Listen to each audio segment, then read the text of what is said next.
சிறந்த முறையிலும் தெளிவான முறையிலும் ஒரு நல்ல ஒரு உரையை நிகழ்த்தி சென்ற எம்என் முகமது நலீம் சேர் அவர்களுக்கு எமது நெஞ்சார்ந்த நன்றிகளை தெரிவித்துக் கொள்வதோடு அடுத்த உரை ஒன்றை நிகழ்த்துவதற்காக எஸ் மஹரூப் அவர்களை Deshamanya deputy chairman of international human rights global mission அவர்களை இந்த மேடைக்கு வருக வரவேற்பதுடன் அடுத்த உரை ஒன்றை நிகழ்த்துவதற்காக மன்னிக்கவும் BM மௌஃபிக் டாக்டர் அவர்களை அன்போடு மேடைக்கு அழைக்கிறேன்.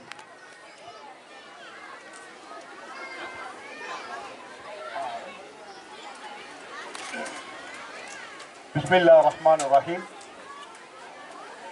இந்த இக்ரா ஆரம்ப பாடசாலையின் இந்த நிகழ்வுக்கு வருகை தந்திருக்கிற அனைவரையும் விழித்தவனாக இதனுடைய ஆசிரியர்கள் அவர்களுடைய வேண்டுகோளுக்கு இணங்க எங்களுடைய எல்பி குரூப் நிறுவனத்தின் வேண்டுகோளுக்கு இணங்க இந்த விழாவிலே கலந்து கொள்வதற்கு சந்தர்ப்பம் அளித்த வல்ல இறைவனுக்கு எல்லா புகழும், அல்ஹம்துலில்லாஹ். அடுத்ததாக இந்த நிகழ்வுக்கு பிரதான அதிதிகளாக எம்மோடு தோளோடு தோள் கொண்டு வந்திருக்கின்ற எங்களுடைய மனித உரிமைகள் மற்றும் உலகளாவிய பணியின் சகோதரர் பிரதீப் தலைவர் சகோதரர் மௌரூப் அவர்களே, திருவண்ணாமலை மாவட்டத்தின் பணிப்பாளர் சகோதரர் ரொஹான் அவர்களே, மத்திய மாகாணத்தின் பணிப்பாளர் சகோதரர் நலீம் அவர்களே, எங்களுடைய கண்ணியமிக்க உலமாக்களே, ஊடகத்தின் பணிப்பாளர் சகோதரர் பஸ்லான் அவர்களே, எம்முடைய இந்த பேச்சுக்களையும் நிகழ்வுகளையும் ஆர்வத்துடனும் ஆசையோடும் பார்த்து கொண்டிருக்கின்ற அவதானித்துக் கொண்டிருக்கின்ற என்னுடைய அன்பு சகோதரிகளே, தாய்மார்களே, என்னுடைய அன்பு தம்பிமார்களே, என்னுடைய அன்பு சகோதரர்களே, உங்கள் அனைவருக்கும் என் உள்ளத்தில் ஊத்தெடுக்கும் இனிய சலாம். அஸ்ஸலாமு அலைக்கும் வரஹ்மத்துல்லாஹி வபரகாத்துஹு. வணக்கம், ஐபுவான். அன்பார்ந்தவர்களே, இந்த நிகழ்வில் எங்களையும் உங்களையும் ஒரு உறவு பாலமாக, ஒரு சகோதரத்துவமாக இந்த நிகழ்விலே எங்களுடைய உரைகளையும் உங்களுடைய ஊக்கங்களையும் ஒரு சந்தர்ப்பத்தை வழங்குவதற்கு எமக்கு ஒரு சந்தர்ப்பம் அளித்த அந்த எல்பி குரூப்புடைய தலைவர் எமது அன்பு தம்பி சகோதரர் அஸ்கர் அவர்களுக்கு நாங்கள் முதல் பணிவான எமது நன்றி. ஏனென்று சொன்னால் சகோதரர் அஸ்கர் அவர்கள் உங்கள் ஊரில் பிறந்தவர். கலேவலையில் அவர் திருமணமாகி அங்கே வாழ்ந்து கொண்டிருக்கின்றார். தற்பொழுது அவர் குவைத் நாட்டிலே ஒரு நிறுவனத்தில் பணிபுரிந்து கொண்டிருக்கின்றார். எங்களுக்கும் அஸ்கரை தெரியாது. அவர் அந்த ஊரில் திருமணம் முடித்ததன் காரணமாகத்தான் எங்களுக்கு நல்ல ஒரு நட்புறவும் ஒரு ரிலேஷன்ஷிப்பும். ஆனால் மாஷா அல்லாஹ், உங்கள் ஊரில் ஒரு தாய் பெத்தெடுத்த முத்து இந்த சமூகத்தின் ஒரு சொத்தாக சகோதரர் அஸ்கர் தம்பி அவர்கள் இன்று இலங்கை மட்டுமல்ல இந்தியா தேசத்துக்கும் உதவி செய்யக்கூடிய உங்களுடைய இந்த தாயின், இந்த ஊரின், இந்த மண்ணின் பெற்றெடுத்த ஒரு மகனாகத்தான் இன்று சமூகம் போட்டிருக்கக்கூடிய ஒரு நல்லதொரு சகோதரனாக திகழ்கின்றார் என்பதை நான் இந்த இடத்தில் தெளிவாக சொல்லி கூறிக்கொள்ள விரும்புகிறேன். எங்கம்மா ஒரு கைய கால தட்டுங்க, கொஞ்சம் அவருக்கு ஒரு சந்தோஷம் வரட்டும். மாஷா அல்லாஹ், கொஞ்சம் ஆர்வம் இருக்கட்டும். இந்த நான் ஒரு வைத்தியரா இருக்கிறதால கொஞ்சம் கைய தட்ட நேரம் உங்களோட ஹார்ட்டுக்கு நல்லம், கொஞ்சம் இதே சுத்தமாகும், இதயத்தில் கொஞ்சம் வேகமாகும். இன்ஷா அல்லாஹ் கொஞ்சம் கையை தட்டுவோம் நாங்க. இன்ஷா அல்லாஹ், ரைட், மாஷா அல்லாஹ். அதே போல சரி தட்டுவோம், சந்தர்ப்பங்களை தட்டுவோம். இன்ஷா அல்லாஹ்.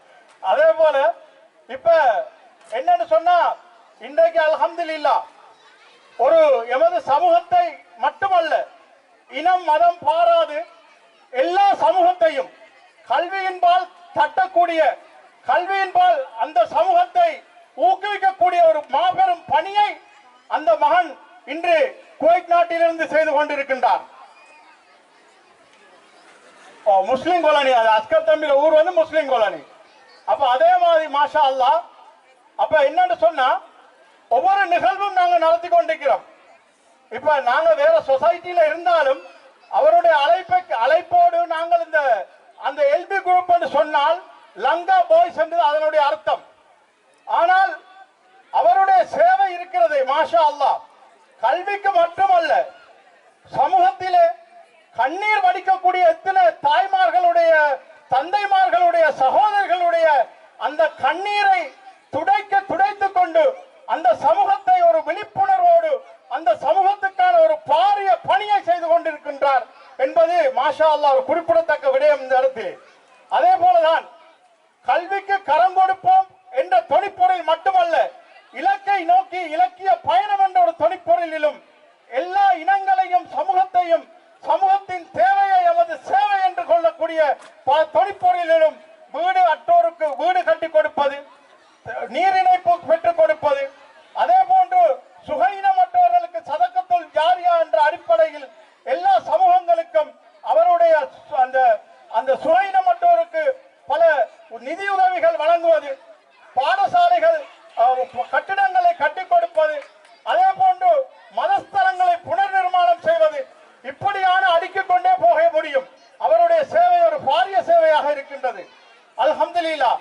இது அல்லாஹு தஆலா எல்லா மனிதர்களுக்கும் பணத்தை கொடுப்பான்.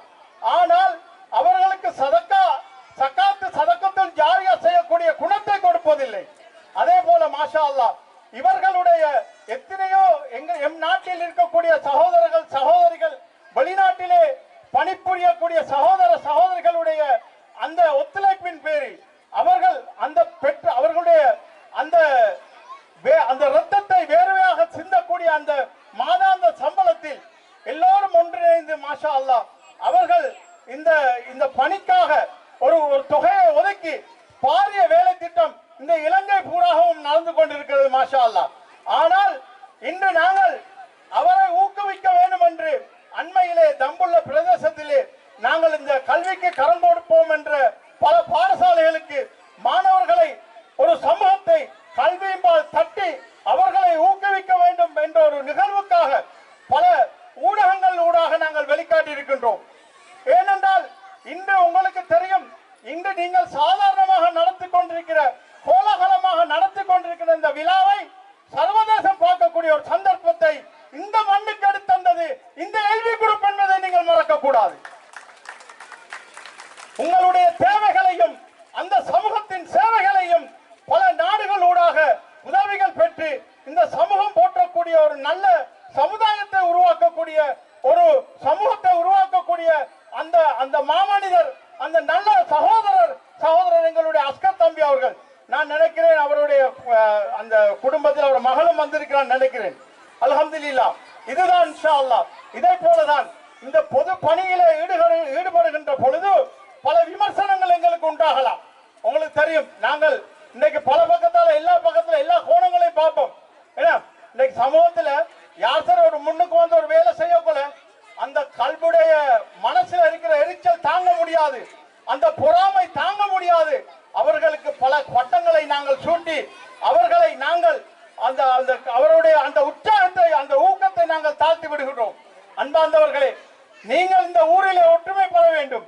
இந்த ஊரிலே நீங்கள் நன்றாக முறையிலே வாலிபர்கள் இருக்கிறீர்கள் மாஷா அல்லாஹ், நன்றான சகோதரிகள் இருக்கிறீர்கள். ஒன்றுபட்டால் உண்டு வாழ்வு என்று சொல்லுவார்கள். அதே போலதான் இந்த கல்விக்காக நாங்கள் சமூகத்தை தட்டி எழுப்புகின்ற பொழுது எமது சமூகத்திலே இருக்கக்கூடிய மட்டுமல்ல, இன்றைக்கு மேலான எல்லா பகுதிகளிலும் இருக்கக்கூடிய எங்களுடைய பிள்ளைகள் நல்ல நிலைமைக்கு வரக்கூடிய சந்தர்ப்பத்தை நாங்கள் உருவாக்க முடியும். அன்பான தாய்மார்களே, வருகிற காலம் பயங்கரமான காலம். ஏன்னா ஒரு சந்தர்ப்பத்தை நான் இதுல உங்களுக்கு விழித்து சொல்கிறேன். இன்றைக்கு ஒரு பிள்ளை வீட்டிலிருந்து கெட்டு சீரழிஞ்சு நாசமா போறக்கூடிய ஒரு காலத்தை இந்த யுகம் உருவாக்கி இருக்கின்றது. பயங்கரமான சாமான் இந்த கையில் இருக்கிற போன். உங்களுக்கு தெரியாது எத்தனை பிள்ளைகள் இன்றைக்கு அந்த கேமை விளையாடி தற்கொலை பண்ணுறாங்க. எத்தனை தாய்மார்கள் தன்னுடைய பெற்றெடுத்த பிள்ளைகளை இழக்கக்கூடிய ஒரு சந்தர்ப்பம் உருவாகி கொண்டிருக்கிறது. கவனமாகவும் அவதானமாகவும் நீங்கள் இருக்க வேண்டும் இன்ஷா அல்லாஹ். அல்ஹம்துலில்லாஹ். நாங்க மிச்சம் பேசி உங்களுடைய நேரத்தை கெடுக்கல. அல்லாஹ் போதுமானவன். இந்த எல்வி குரூப் ஊடாக நிறைந்த வேலைகளை, மனப்பூர்வமான வேலைகளை நாங்கள் இந்த சமூகத்துக்காக செய்ய வேண்டும் மாஷா அல்லாஹ். அதே போலதான் நீங்கள் எல்லோரும் ஒன்றுபட்டு நீங்கள் எந்த சந்தர்ப்பத்திலும் நீங்கள் இந்த ஊர் ஒரு மாற்றமான ஊராக மாற வேண்டும். இந்த பாடசாலை மட்டுமல்ல, இதுல இருக்கக்கூடிய எல்லோரும் ஒற்றுமையாக இன்ஷா அல்லாஹ் ஒற்றுமை என்னை கயிற்றை ஒன்றாக பிடித்து நல்லதொரு சமூகத்தை உருவாக்கி சீரான நேரான பாதையிலே நாங்கள் எல்லோரும் பயணிப்பதற்கு இன்ஷா அல்லாஹ் இந்த இடத்திலிருந்து நாங்கள் தயாராகுவோமா இன்ஷா அல்லாஹ்? இன்ஷா அல்லாஹ் எங்க அல்ஹம்துலில்லாஹ் மாஷா அல்லாஹ். அல்லாஹ் உங்கள் அனைவரையும் பொருந்து கொள்வானாக. உங்களுடைய ஆயுள் அல்லாஹ் தஆலா நீண்ட பரக்கத்தை செய்வானாக. நோய் இல்லாத வாழ்வை உங்கள் அனைவருக்கும் அல்லாஹ் தருவானாக. எதிர்காலத்திலே உங்களுடைய பிள்ளைகள் சமூகம் போற்றக்கூடிய ஒரு சிறந்த நல்லவர்களாக, வல்லவர்களாக, ஆலிம்களாக, உலமாக்களாக, சிறந்த சமூகத்தின் நல்ல புத்திஜீவிகளாக நாங்கள் வருவதற்கு வல்லவன் அல்லாஹ் கிருபை செய்வானாக. ஆனா ஒரு சம்பவத்தை சொல்றேன். என்னன்னா, எங்களுடைய மறைந்த தலைவர் மாமனிதர் அப்துல் கலாம் அவர்கள் சொன்னார்கள், பிறந்தோம் வாழ்ந்தோம் மரணித்தோம் என்று இல்லாமல் ஒரு பிறப்பு ஒரு மனிதனின் சம்பவமாக இருக்கட்டும், அவனுடைய இறப்பு ஒரு மனிதனின் சரித்திரமாக மாற வேண்டும் என்பதற்கு கூறி மாஷா அல்லாஹ் உங்களுடைய பிள்ளைகளும் ஒரு சரித்திர நாயகர்களாக இந்த ஊரின் ஒரு கதாநாயகர்களாக வர வேண்டும் என்ற நியத்தோடு உங்கள் அனைவரையும் வாழ்த்தியவனாக உங்களிடத்திலிருந்து விடைபெறுகிறேன். வாஹிர தவானா வல்ஹம்துலில்லாஹி ரப்பில் ஆலமீன்.